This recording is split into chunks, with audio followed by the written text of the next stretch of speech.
ఎస్తేరు గ్రంథము 5వ అధ్యాయము. 3వ దినమందు ఎస్తేరు రాజభూషణములు ధరించుకొని రాజనగరు యొక్క ఆవరణములో రాజు సన్నిధికి వెళ్లి నిలిచెను.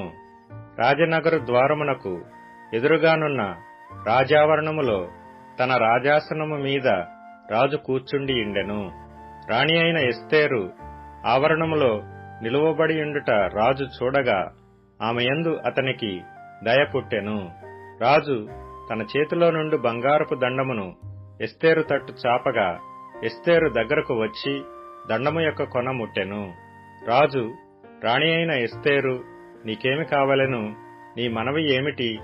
రాజ్యములో సగము మట్టుకు నీకనుగ్రహించదనని ఆమెతో చెప్పగా, ఎస్తేరు, రాజునకు యుక్తముగా తోచిన ఎడల నేను రాజు కొరకు సిద్ధము చేయించిన విందునకు రాజవైన తామును హామానును నేడు రావలెనని కోరుచున్నానని ప్రత్యుత్తరమిచ్చెను. ఎస్తేరు మాట ప్రకారముగా జరుగునట్లు హామాను చేయవలయునని త్వరపెట్టుమని రాజు సెలవీయగా, రాజును హామానును ఎస్తేరు చేయించిన విందునకు వచ్చిరి.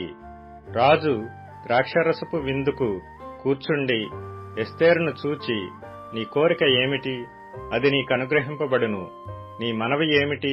అది రాజ్యములో సగము మట్టుకైనను చేయబడునని చెప్పగా, ఎస్తేరు ఈలాగు ప్రత్యుత్తరమిచ్చెను. రాజవైన తమ దృష్టికి నా ఎడల దయ కలిగి నా మనవి చొప్పునను నా కోరిక చొప్పునను జరిగించుట రాజవైన తమకు అనుకూలమైతే, రాజవైన తామును హామానును మీ నిమిత్తము నేను చేయింపబోవు విందునకు రావలెను. రాజవైన తాము చెప్పినట్లు రేపటి దినమున నేను చేయుదును. ఇదే నా మనవియు నా కోరికయు నన్నెను.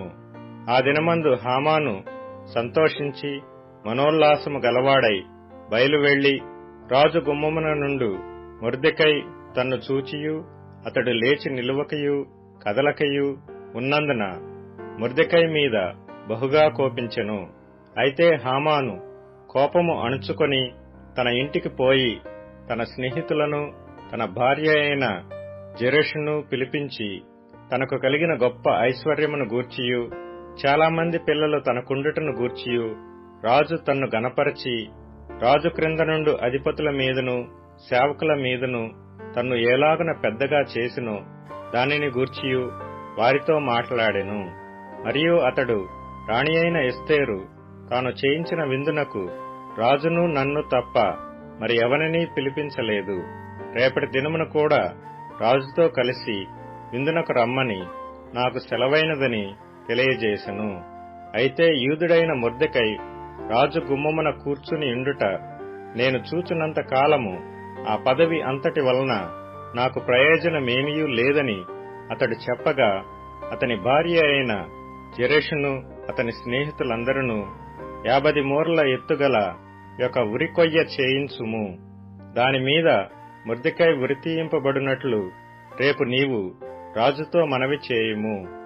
తరువాత నీవు సంతోషముగా రాజుతో కూడా విందునకు పోదువు అని అతనితో చెప్పిరి. ఈ సంగతి హామానునకు యుక్తముగా కనబడినందున అతడు ఉరికొయ్య ఒకటి సిద్ధము చేయించెను.